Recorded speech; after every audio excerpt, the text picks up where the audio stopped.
Hier, j'étais parti au restaurant et j'ai rencontré un couple très sympa. Un couple qui a quitté le Canada il y a 6 mois, en janvier de cette année, pour venir s'installer ici en Côte d'Ivoire à Abidjan.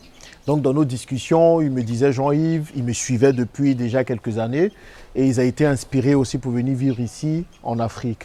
Malheureusement, ils sont en train de repartir vivre au Canada d'ici septembre de cette année parce que finalement leur retour en Afrique ne s'est pas passé comme ils avaient prévu. Et en discutant avec eux, en leur posant des questions, je me suis rendu compte qu'ils ont commis des erreurs à ne surtout pas commettre quand on revient vivre au pays. Oui les gars, revenez vivre au pays, c'est bien, moi je plébiscite ça énormément, mais ce n'est pas non plus facile et il ne faut pas le faire comme on veut. Donc ce que je vous propose de faire dans cette vidéo, c'est de partager avec vous quelques conseils pour vraiment éviter de devoir venir ici et ensuite repartir en Europe. Parce que ce n'est pas ça l'objectif. L'objectif, c'est qu'on vienne ici en Afrique et qu'on y reste le plus longtemps possible pour avoir de l'impact.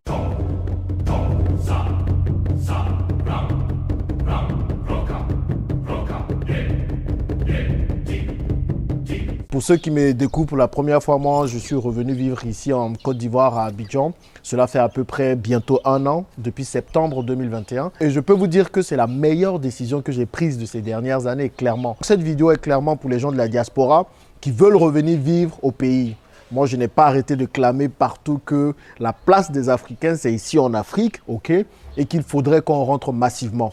Maintenant, si nous voulons rentrer massivement et avoir un impact sur le terrain, forcément, il faut que nous restions le plus longtemps possible et pas que nous venions pour 2 mois, 3 mois pour pouvoir repartir parce qu'on a très mal préparé les choses. Mais le premier problème ou le premier conseil que je veux vous donner, si vous voulez réussir votre retour en Afrique, et ça je le dis dans toutes les vidéos, c'est de très bien budgétiser l'argent dont vous aurez besoin. Il y a beaucoup qui pensent encore que le retour en Afrique ou bien que l'Afrique est un continent moins cher. Un continent où on importe plus de 90% de ce que nous utilisons et consommons sur place ne peut pas être un continent moins cher, les amis.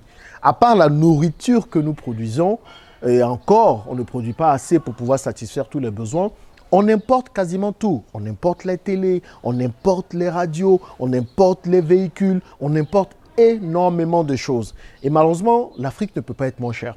Et il y a ce mythe-là, de se dire que oui, on va quitter l'Europe pour revenir vivre en Afrique parce que c'est moins cher et tout. L'Afrique que vous avez laissée il y a 10 ans, ce n'est pas la même chose aujourd'hui. Et malheureusement, il y a plein de familles comme ça qui quittent l'Europe, qui viennent en Afrique et qui se cassent la figure parce qu'ils ont très mal budgétisé l'argent dont ils auraient besoin pour vivre ici.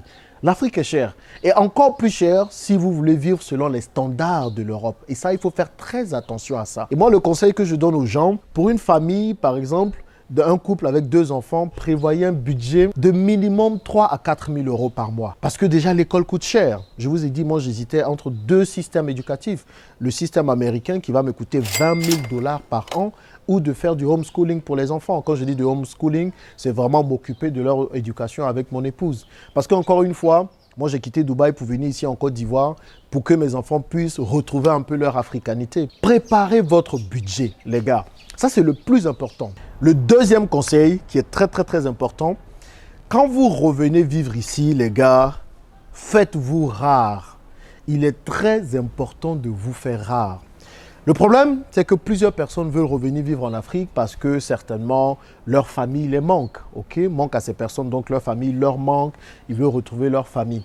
Mais vous allez vous rendre compte que ici, quand vous venez de la diaspora, on ne vous voit plus comme vous. On vous voit parfois comme un porte-monnaie ambulant, comme quelqu'un qui a de l'argent à partager. Donc, ce qui va faire que les gens vont facilement venir vous proposer leurs problèmes, vous demander de l'argent par-ci, de l'argent par-là. Donc, faites très attention.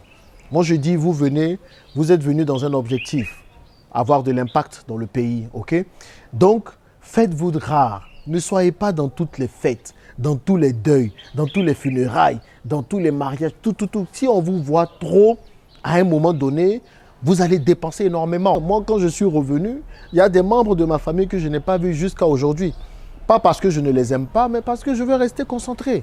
Si je commence à me balader partout, quand on commence à me voir partout, à un moment donné, je vais laisser la porte ouverte à ce que les gens viennent me raconter leurs problèmes. Alors que moi aussi, j'ai mes problèmes, j'ai mes projets, j'ai plein de défis, vous comprenez? Donc, quand vous venez, ayez un cercle d'amis ou ayez un cercle de personnes que vous allez rencontrer et avec qui vous allez vraiment vous rapprocher. Ne soyez pas partout. Et le troisième conseil, Ce conseil-là, moi, j'ai été têtu par rapport à ça. Mais il fallait que je vienne ici pour comprendre ça. Et ça, c'est un conseil très important, comme les autres. Comprenez une chose, les gars. L'habit fait le moine ici au pays. L'habit fait le moine. Qu'est-ce que j'entends par là? C'est que quand nous sommes de l'autre côté, hein, dans la diaspora, parfois nous nous disons que l'habit ne fait pas le moine. À Dubaï, par exemple, tu peux avoir un milliardaire qui est à côté de toi qui est en t-shirt avec sandales. T-shirt, Bermuda, sandales. Mais tu ne sais pas ce qui est dans sa poche. Donc ça fait que tout le monde se respecte à peu près. Donc tu peux partir dans un hôtel 5 étoiles, tu ne sais pas qui est qui. Les gens ils sont dans leur gandoura, mais tu ne sais pas l'argent qu'ils ont. Donc comme moi j'avais commencé le processus de l'indépendance financière en fin 2016-2017, moi avant j'étais un sapeur, j'aimais bien m'habiller et tout. Et puis à un moment donné j'ai arrêté et je dis bon voilà, je vais être plus dans la simplicité.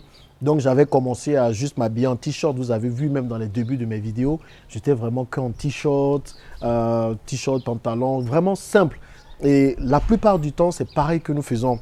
Quand nous sommes en France et tout, il y a certains qui veulent s'habiller simplement. Le problème ici, c'est que dépendamment du lieu où vous partez, vous habiller simplement ne va pas vous servir. Et surtout si vous partez dans les administrations, dans les supermarchés, le respect que les gens donnent ici dépend de comment vous êtes habillé. L'habit fait le moine. Et donc, si vous ne comprenez pas ça, vous allez venir avec vos habitudes à l'européenne ou à l'occidentale. Non, j'ai un petit t-shirt, mais je ne comprends pas pourquoi on me respecte pas. On ne respecte pas les gens qui portent les petits t-shirts ici. Moi, j'étais parti dans une administration il y a quelques mois, il y a 2 ou 3 mois, je ne vous dis pas l'administration ici. Et quand je suis parti, je voulais parler au directeur de l'endroit où je suis parti. Donc, je suis arrivé dans mon t-shirt, voilà, t-shirt, jeans, sac à dos. Je vais dans l'administration, je dis, bah, est-ce que je peux parler au directeur? L'assistante, elle me regarde, elle me dit, ouais, vous êtes qui pour parler au directeur, monsieur? Non, on ne peut pas. J'ai dit, j'explique. Elle me dit, mais vous, voilà, on ne peut pas vous mettre en relation avec le directeur. Déjà, même comment on te regarde, parce que tu es en t-shirt, on te voit comme un jeune. Déjà que moi-même, mon visage est jeune déjà. En plus de ça, je mets un t-shirt, donc peut-être moi, je faisais 17 ans quand je suis allé là-bas. Quelle humiliation! Quelle humiliation! Quelle humiliation! Nous sommes humiliés! Donc, je racontais à un de mes amis ce qui était arrivé. Je lui disais, écoute, je suis allé dans l'administration. La dame m'a regardé bizarrement. Je dis, je vais parler au directeur. Elle est là, elle est en train de tourner. Je ne sais pas qu'est-ce qui est en train de se passer. Il m'a dit, toi et tes affaires de t-shirt là, il faut arrêter ça ici. Ici, là, on ne porte pas de t-shirt comme ça pour aller partout. Je dis, mais pourquoi? Il dit, il faut arrêter tes affaires de t-shirt. Donc, quand il m'a dit ça, je suis allé sortir mon costume. Moi-même, avant même, j'aime ça. Mon costume, 3 pièces, cravate, bien. J'ai mis la guagua, la Weston. J'ai sorti ça bien. Parfum de partout. J'ai dit, parfum là même, c'est ça à 10 km. Je suis reparti à l'administration. Dès que je suis rentré, bonjour madame. Elle me dit, ah bonjour monsieur, est-ce que je peux parler au directeur? Elle ne m'a même pas demandé pourquoi je suis venu, rien du tout. Elle me dit, j'annonce quel nom? Je dis, dites-lui que c'est monsieur Bragbo qui veut lui parler. La dame est partie voir le directeur. Tout de suite, monsieur Bragbo lui-même, il ne sait pas. Il ne sait pas c'est qui monsieur Bragbo. Donc du coup, et elle ne m'a même pas reconnu, c'est ça le pire, hein? Elle ne m'a même pas reconnu. Donc du coup, mais le directeur, quand même, il vient, il veut me voir, on se parle. Et là, comme ça, j'obtiens ce que je veux. Et donc, depuis lors, je me suis rendu compte que ici, là, on ne vient pas faire genre, oui, je suis simple, tranquille. Non, non, non, non, ça ne marche pas. La simplicité n'est pas respectée, ok? Et ça, c'est une grosse erreur que plusieurs personnes commettent. Vous voulez faire avancer vos dossiers. Vous voulez avoir accès à certaines personnes, les amis. Va falloir mettre l'habit. Va falloir mettre le costume. Malheureusement, nous sommes dans des pays où il y a encore ce biais du costume-là, où les gens voient toujours le costume comme une figure d'autorité. Parce que quand je venais avant en vacances avec mes t-shirts, mes polos simples, tranquilles, tout le monde était en costume. Je me disais, mais les gars, ils n'ont pas chaud. Ils sont tous en costume comme ça, ils n'ont pas chaud. Et c'est maintenant que je comprends pourquoi tout le monde est en costume. Donc, nous tous, on sera en costume maintenant. Donc, vraiment, il y a des endroits où je vais là, où vraiment, vous me voyez tellement sapé que vous dites, mais le gars, il va quelque part pour faire la fête, quoi. Mais c'est parce que c'est important. Malheureusement, les gens regardent ça. Pour faire avancer vos dossiers, pour faire avancer vos projets, vous êtes obligé parfois d'être très bien mis. On regarde beaucoup ce que vous portez. On va regarder la montre, on va regarder les bijoux, on va regarder tout ce que vous avez. On va aussi surtout regarder votre voiture, dans quelle voiture vous roulez, quelle marque c'est. Les gens aiment l'image. Et c'est pour ça que la plupart des Africains se font facilement arnaquer. Parce que quand quelqu'un montre ses images tout de suite là, on dit tout de suite là l'argent. C'est pour ça qu'il y a beaucoup de VI. Les gens ils vont vous faire les VI faciles. pour vous prendre votre argent et c'est dommage. Mais nous, si on veut s'implanter, parce que je pense que la plupart des gens de la diaspora qui reviennent, c'est pour être entrepreneur, c'est pour entreprendre. Si vous voulez réussir dans l'entrepreneuriat, vous êtes obligé de vous conformer au code du pays. Comme j'ai l'habitude de dire, vous ne pouvez pas aller dans un village, il y a des chaises et puis tout le monde est assis par terre et vous allez vous lever pour vous asseoir sur la chaise. Asseyez-vous d'abord par terre comme tout le monde et puis demandez maintenant, mais pourquoi vous ne vous asseyez pas sur les chaises? Donc, rentrez dans les codes du pays, ne vous faites pas trop voir et puis après maintenant, vous demandez, eh bien, vous changez le système en étant à l'intérieur. Mais ne venez pas avec vos grands airs, oui, c'est vous qui maîtrisez tout, c'est vous qui savez tout, c'est vous qui allez donner les conseils à tout le monde. Non, moi j'insiste, je m'habille en t-shirt, ça ne marche pas. Donc ça, comprenez ça, si vous voulez en tout cas, dans votre retour, avancer dans le business.